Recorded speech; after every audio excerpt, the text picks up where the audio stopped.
Joseph, along with my good buddy Tim Watts. Timmy, what's Hey, going Joey. on, buddy? Hey, buddy.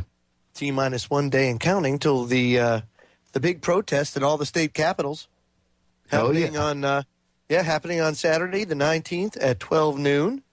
Making my sign and checking it twice. Yes, sure. As am I. My son and I are going down to Raleigh to go and rally. Yep. And, folks, if you go to the Facebook page, Guns Across America, go and like that page. There's some great information, and they're promoting the rally like crazy. And they're also, I'm getting word right now as we speak. Breaking news.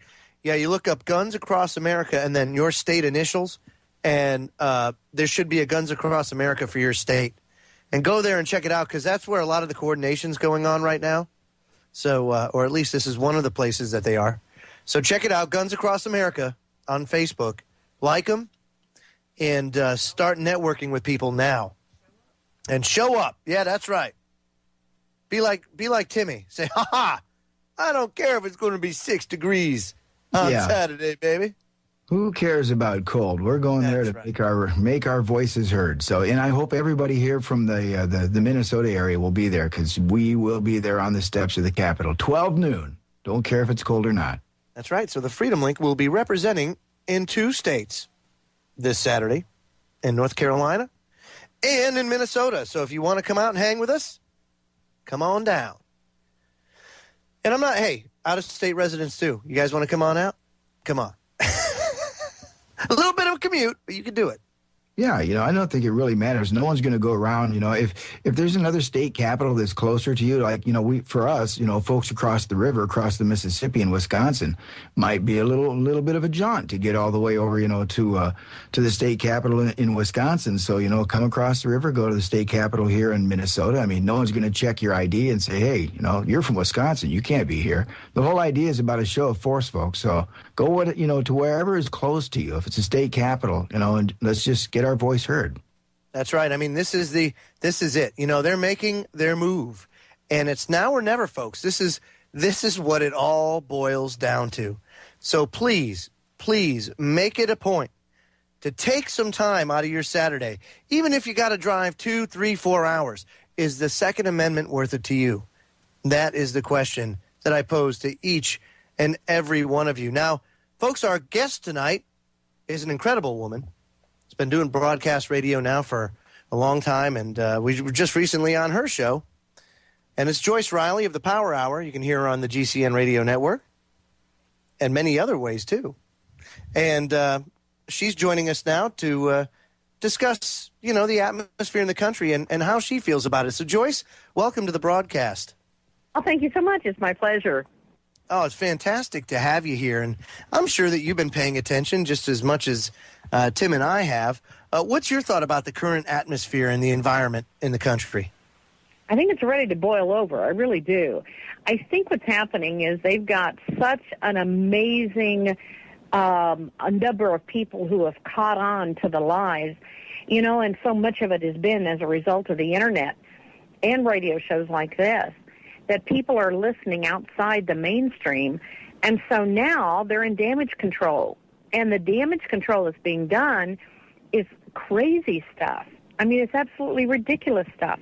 And people are now seeing beyond the phony stories that we've been given. And I think they're scared. I think they're realizing, oh, my gosh, we've got too many smart people out there that have figured out what's our game. And if we don't get those guns now, we never will. Yeah, I look at it. I look at it kind of like this. They have to come for the guns because I think they're propping up the economy. They're on their last. Legs of being able to continue this charade, if you will, before things come crashing down. So there has to be a move to disarm the general public, I would think, because if they don't, then, well, they're going to be in big trouble when they try to clamp down. I think that's one of the reasons why, Joyce, they don't go for a full-out gun grab. They just don't have the resources to do it. So they're going to label people, well, we got to tighten up on mental health. And so when they do that, now it's like, well, you know what? That guy over there, he subscribes to conspiracy theories. Oh, take that concealed carry permit away from you. You don't need that. You thought 9/11 was an inside job. I mean, do you see stuff like that coming down the pipe, Joyce? Oh, without a doubt. And I think that people in the past who have admitted to some type of or taking some type of psychological medication, psychiatric medication, antidepressant, whatever, I think there's a strong chance that that's going to come back to haunt people. And I really worry that going to a therapist is going to be the last thing anybody's going to want to do. I mean, let's say you're having problems with your marriage. Who in the world is now going to want to go to a therapist and risk that therapist saying, this is my subjective opinion based on nothing objective, but I think that person could be a problem. So they go trotting off to the FBI or whatever agency is going to be responsible for this, probably Department of Homeland Security, and you've had it. You're in trouble. And I'm just really concerned that a therapist is going to be given too much police control over the ownership of weapons. We've also got, I cannot tell you, I mean, now, if we go back and look at the first Gulf War, the war started in 1991 or ended in 1991, 100-day war. And we had, after that war, hundreds of thousands of people that went to the VA to get help.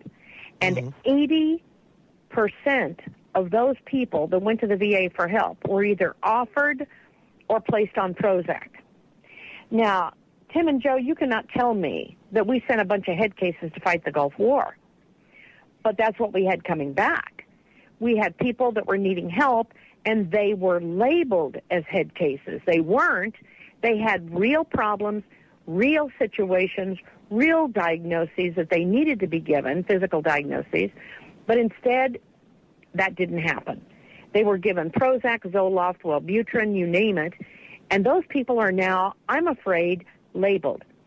So even, and here, I want to say something. You all know I've been following the Gulf War illness and standing on Superman's cape at the Pentagon for a long time on this issue. Absolutely. But when these Gulf War veterans returned and were offered the Prozac, Zoloft, Wellbutrin, whatever, antidepressant drugs, these people were given that many times with the caveat, if you don't take that, you don't get your compensation. Well, what a neat little trick to do. Yeah. And they were also told that if you put down Gulf War illness on your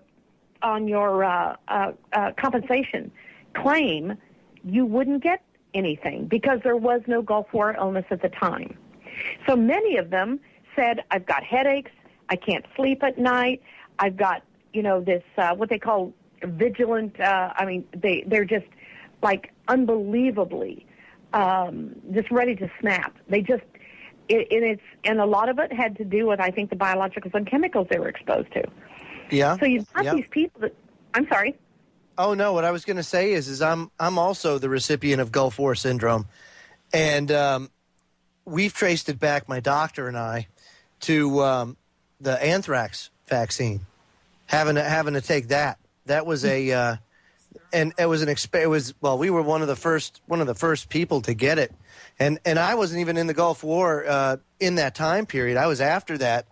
I made 2 deployments in '98 and 2000, and right before the '98 one, they forced us to go through that series of shots with the anthrax vaccine. And I remember the day because I never had to take a note for anything. My memory was sharp, and I'll tell you what, folks. After that, I forget things at the grocery store that I write on the list. I mean, it's horrible. It's written down in front of me, and I don't even see it. Folks, we're going to break. When we come back, we'll have much more with Joyce Riley of the Power Hour when the Freedom Link continues. So don't go away. You must help me if you can. Doctor, my eye. I woke up in a black FEMA box. Darkness was all around me. My dreams are all nightmares. Folks, Connecticut firearms manufacturer Ruger has made it easy for you to petition your local congresspersons and let them know how we truly feel about a restriction of our Second Amendment right to defend ourselves from predators and a government gone awry. Please take the time to click the ad link on the front page of the Orion Talk Radio website and help us to defend our Second Amendment right. Joe Joseph here, along with Tim Watts and our special guest, Joyce Riley of the Power Hour on the GCN Radio Network. And Joyce, right before the break, you were discussing the dangers and of these SSRI drugs and the Prozac and the Zoloft. Continue on what you were saying. Well, I wanted to say that 80% of the troops took 85% of the troops were either offered or placed on those drugs, 80 to 85% of them. And many of them did. And many of them did under the guise of, if you don't take this, you don't get your compensation. Well, who is, at that point able to say, never mind, forget it, I don't want any compensation? I mean, these guys were desperate. So then we have the number of symptoms that Gulf War veterans were all experiencing, and they were all the same ones. Starting off with headache, fatigue, nausea, GI problems. I mean, all kinds of things. But they were pretty much similar from Gulf War veteran to Gulf War veteran. So then the Veterans Administration decides, okay, we're going to play like we're going to take care of these guys, and we'll do what's called the Gulf War Registry. So they bring them in, they look at them, and they really didn't want to give them any compensation or help them out. What they really wanted to do was to get as much information as they could, like how many had after-action reports, how many had documents that they could provide. And they were basically stripped of all their documents so that they could not be able to prove what really happened. Well, I'm saying all of this to say that they then decided, okay, we're going to give some diagnoses to these Gulf War veterans. And there's called affective disorder, we'll call it PTSD, all of these somatic complaint issues or psychological diagnoses. So they only gave them the psychological diagnoses. And, you could be having diarrhea 25 times a day and you get a diagnosis of PTSD or schizoaffective disorder or whatever. And I was warning them at that time, and I knew exactly where they were going. And that was going to be that at the end of this period, you're going to be sorry you took that 10% compensation and didn't fight for another diagnosis. They took the easy one. They would say, okay, we'll give you PTSD now, or you can fight for the other ones. Well, they went ahead and took them. All right, now all those people that were given those diagnoses are labeled as mentally ill. And we are talking about probably 50, 60, 70% in the Gulf War. But you see how they manipulated them in that situation. So that's how many Gulf War veterans are going to be vulnerable with this gun grab and mental health issue situation, is because they manipulated them. They created a situation where the only way they could get any help is if they accepted some kind of mental health issue. For an example, I had a recruiter, a Marine recruiter, who had been in the military like almost 20 years. And he started urinating on himself. And the military said, okay, we're going to bring you in for a psychological exam. Well, when you've got incontinence or some problem like that, and the guy actually did it in his uniform one day, it was horribly embarrassing. And so they brought him in for a psychological exam, and they said, have you ever been depressed in your life? And this is a true story of what happened. And he said, well, when my mother died when I was 12 years of age, it was kind of, that hurt. That really hurt. His diagnosis for the incontinence, urinary incontinence, was PTSD secondary to his mother's death. Now, that's what they did to him. I mean, that's what they've done to all these guys. So they're all sitting there with this noose around their neck, waiting for the government to tighten it and say, sorry, buddy, you can't have any weapons.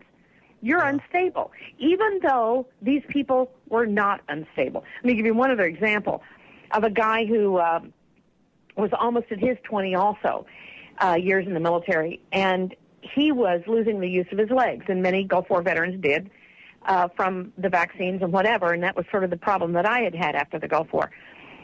These guys were brought into this Gulf War registry thing, which was phony as all get out. And then they were triaged into different areas, and he was told, you don't have anything wrong with you. He was sick. He was really sick. Well, finally, he was in a wheelchair, and he could not walk. He goes in to the VA, and he says, and his wife was with him and his 2 children. And he says, I am telling you, I need some help. I can't walk now. Now do you believe I'm sick? So they told him, they said to his wife, well, we didn't want to tell you this in front of your wife, but we did a psychological evaluation on you, and you're really a latent homosexual. Huh. And he lost it. He just lost it there. And the wife literally almost went for the doctor. And they got thrown out of the VA, and he was never treated again. But, I mean, how demeaning. So these guys have been through torture. And now this is going to be what's going to happen because the VBA, Veterans Benefit Agency, about 6 years ago came out with a statement that anyone who had been adjudicated to be mentally ill in the military or to have a mental illness problem would have to lose their weapons. Now, you could adjudicate a person to be a horse if you want to, if they're, the way they do things.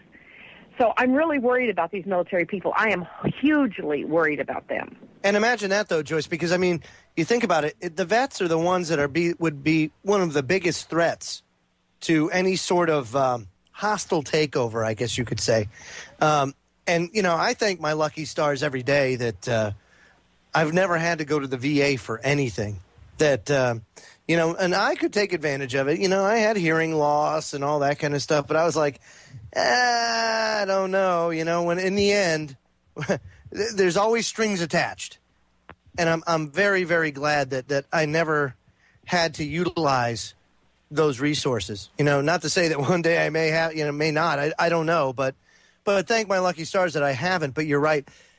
How many of them came back and have been labeled, and we can see that the administration is moving in that direction to disarm those people first. Absolutely, without a doubt. And that's why when you understand the background of this, the backstory of it, and why they started giving them these mental illness diagnoses, even when they could have had a grenade and shrapnel inside of them, and they would have still been given a PTSD diagnosis. So that's what worries me, is for these military people. I am concerned that we need to all stand strong together, and we need to overcome this and stand for these military people that they're going to try and remove their weapons from them. We need to stand together. I mean, now is the time that we have all got to band together more than ever. There cannot be any dissension between those that are fighting for the right thing. And I see some dissension starting with, egos and people that are trying to assert themselves. And, we don't need any prima donnas right now. We need people that are going to get their hands dirty and work and support what happens in the states, because the states are going to be, and with Sheriff Richard Mack, that's going to be our plan B, to get the sheriffs involved in what we're doing. Well, they seem to be joining. There's more and more each day that are coming forward and saying that they will not take part in any enforcement action in partnership with the federal government. As a matter of fact, a lot of these sheriffs are saying that they will arrest anybody that goes and tries to violate a people's Second Amendment rights. So, I mean, that certainly is encouraging. My thing is, I still see a lot of apathy from the people. And on the other side of the break, I want to talk about why that may be. And maybe another source of activism to go down, another road to go down, because I was enlightened this week. And I think you'll enjoy it. Folks, don't go away. When we come back, much more with Joyce Riley. We're going to talk about some different kind of activism that you can participate in. Very rewarding. We'll be right back after these messages. This is the Freedom Link on the Orion Talk Radio Network. We'll be right back.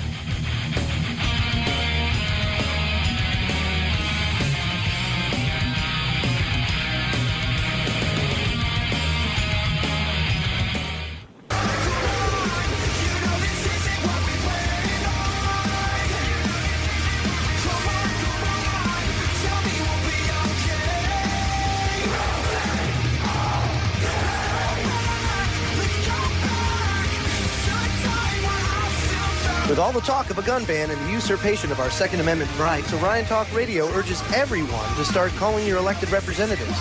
Call the Capitol Hill switchboard at 202-224-3121 and ask for your congressional representative and let them know we're not going to take this. Please call or email your congressperson today. Get out now and start mobilizing protests. Don't wait like the British did. Make your voice heard now. Speak up for your Second Amendment right, because at Orion Talk Radio, we're fighting hard to keep it.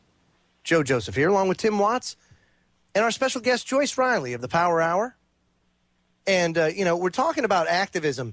I mean, it's so important. Joyce, I don't know if you heard about the rally at the state capitals on the 19th. And, everybody's trying to get the word out and spread the word.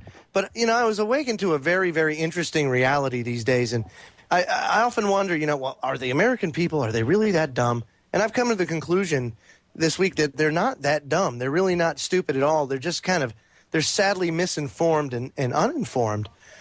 And I don't know if you caught Jones had the Obama phone lady on this week, and she made a very, very, very interesting point. He was talking to her about, well, how come you don't know anything like this? Because, well, we don't have computers. We live in a ghetto. There's no computers. We get our news from maybe the local television or their Obama phone. That's where they get it from. So I can totally understand now why they're so misinformed.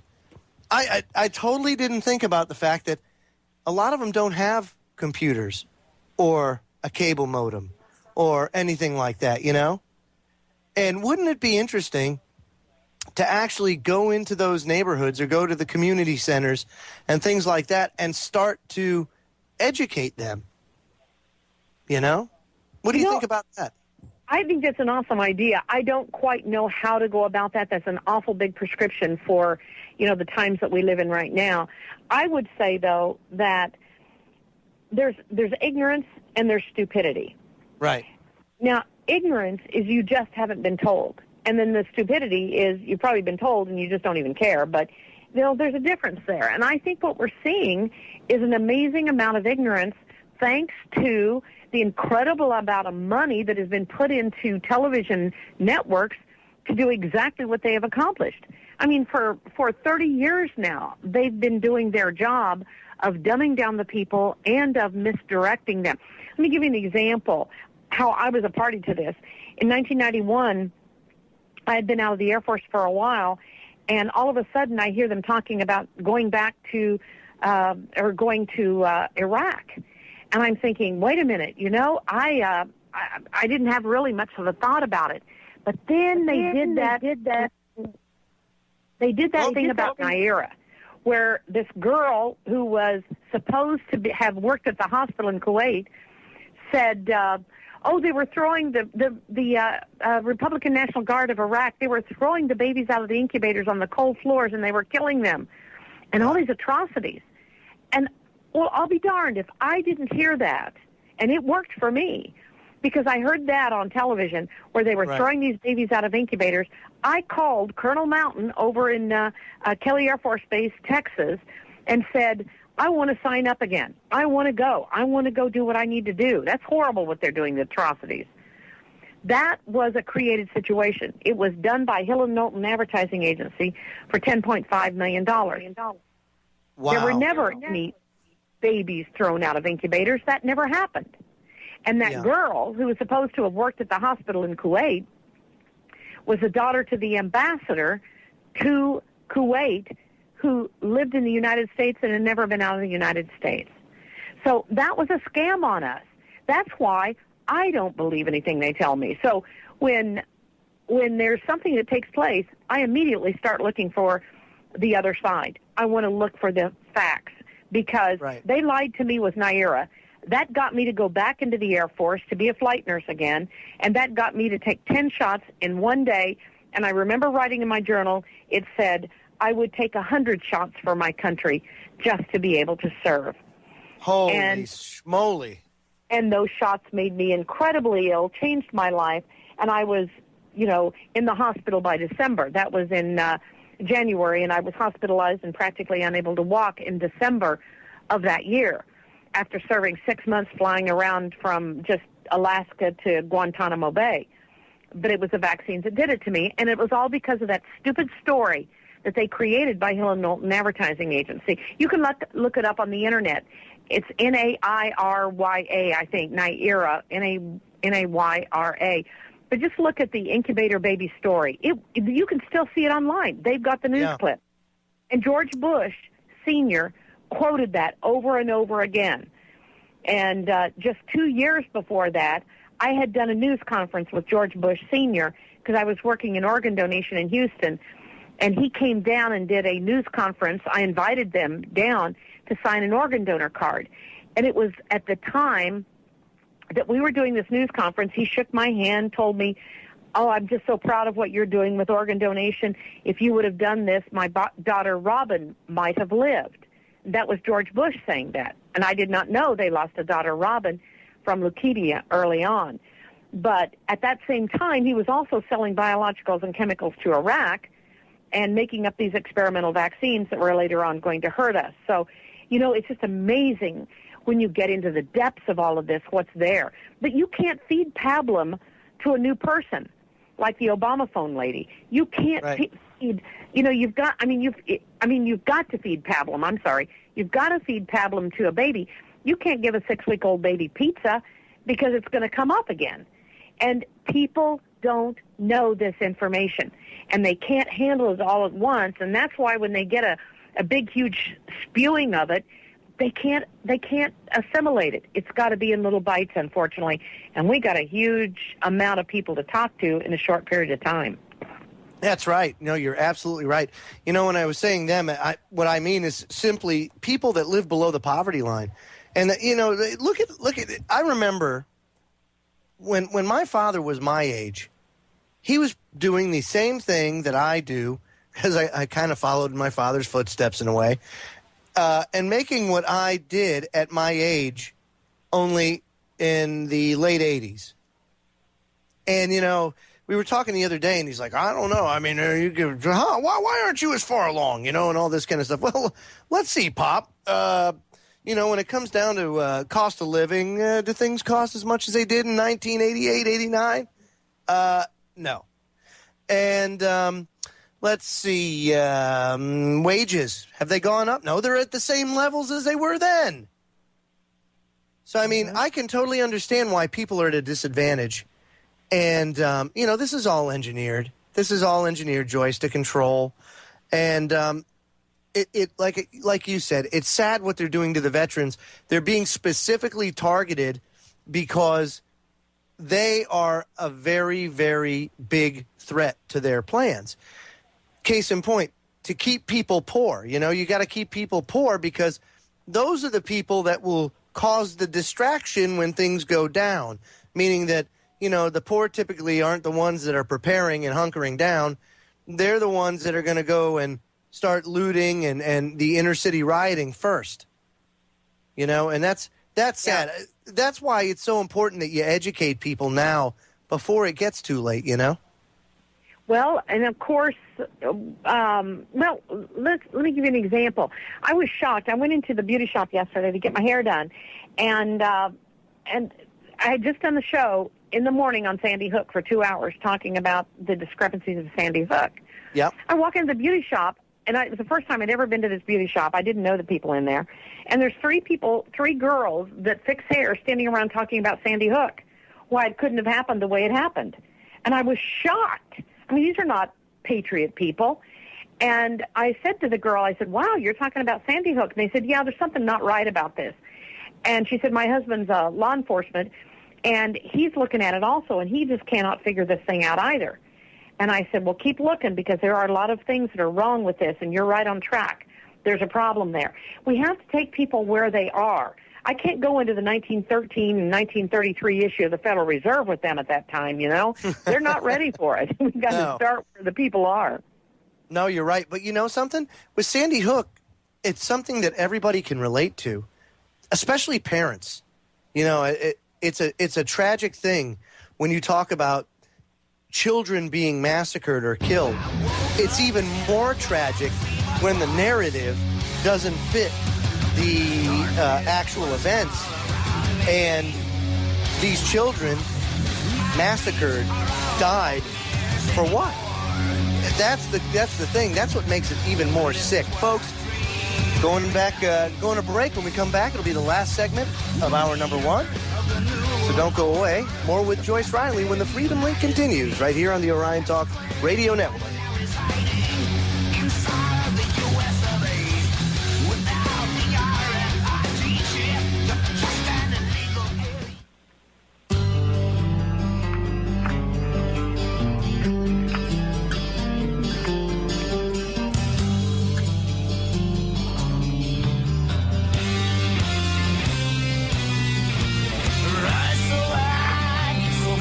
Welcome back, folks. Orion Talk Radio says, put your activism where your mouth is, especially now with Saturday fast approaching. That's right, folks. We got to get out there and protest. Tell them that we will not accept any sort of legislation that would infringe on our Second Amendment right. But make a banner with a creative message to display at the state capitol. Make sure you mention Orion Talk Radio somewhere on the sign and take a picture of yourself. Send it to oriontalkradio@gmail.com, and we'll post the picture on our new activism page and show the world your message. So get the word out. Joe Joseph here, along with Tim Watts and Joyce Riley of The Power Hour. That's thepowerhour.com. You can hear her weekday mornings from 7 to 10 Central, right on the GCN Radio Network. And Timmy, you know, during the break, you had a great little conversation there with Joyce. Why don't you recap for the listeners what you were talking about? Well, providing my microphone holds out here. Apologies for missing part of the discussion, Joyce, but I found it fascinating that the three of us all share a similar ailment. Now, myself, I've been sick for the last 24 years of my life, and 3 times I've been diagnosed by different doctors as having Gulf War syndrome. And I say, gosh, isn't that interesting? Because I've never been in the military. I've never been to the Gulf. I've never had any vaccinations from the military. So, but presenting with all the exact same symptoms as you've described, you know, it's, you know, and they try to say, you know, for me, oh, you know, it's ME or it's CFS. But essentially, there are a lot of maladies out there today that all seem to mimic the same description, the same symptoms as Gulf War. Well, you know what's interesting, Tim, is the first diagnosis of CFS, chronic fatigue syndrome, was in, I believe, 1991 or 1994. Mm-hmm. The year, of course, 91 was the Gulf War. So there was never CFS before that, never chronic fatigue before that. There are a lot of problems that people have had that are very closely related to that. For instance, there was one guy I used to know that worked out at a gym, and he worked out at a gym all the time, and a lot of Gulf War vets worked out there. Well, he came down with the same problem of the Gulf War veterans just by all the sweat that was in the gym. So it is a communicable illness, or it was during the Gulf War. I don't really know about the status of the communicability now, but it was then.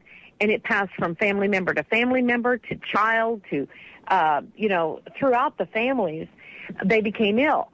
And doxycycline, and by the way, it was called Mycoplasma incognitus, Mycoplasma fermentans incognitus.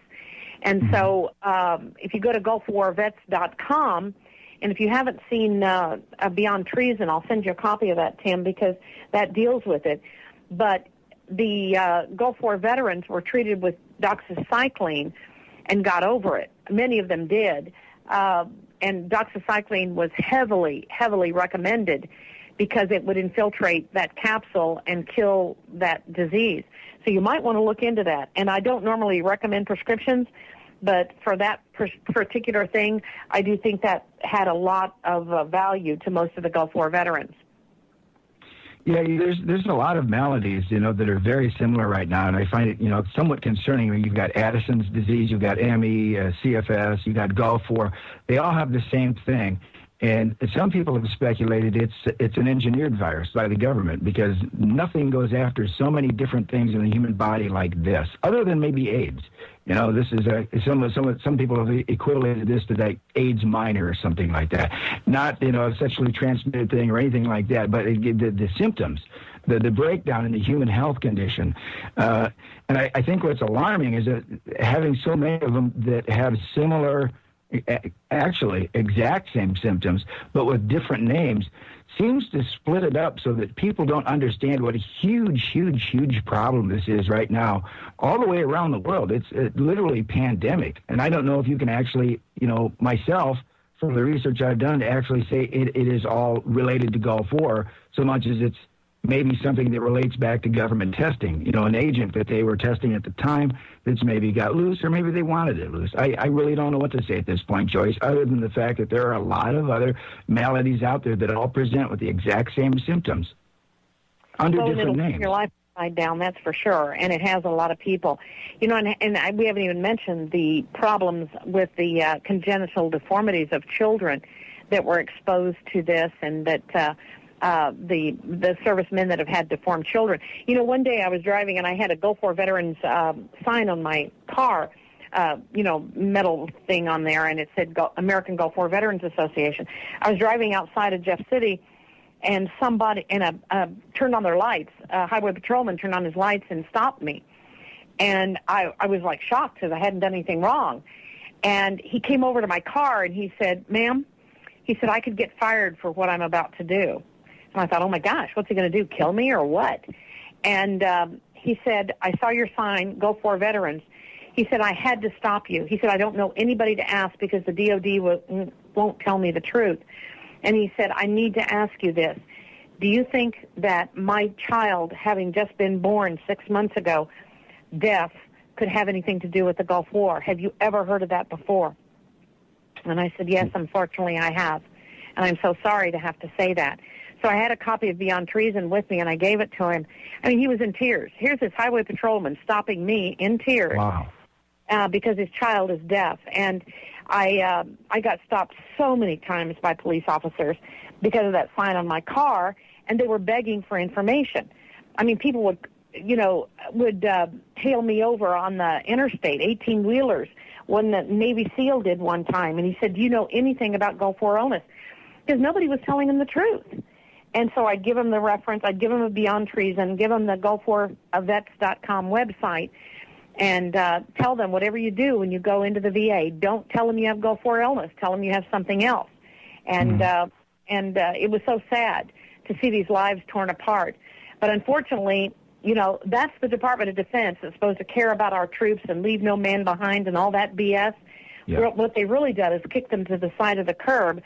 And now they're even going to be kicked even harder to the side of the curb as a result of the gun exploits that are going to take place.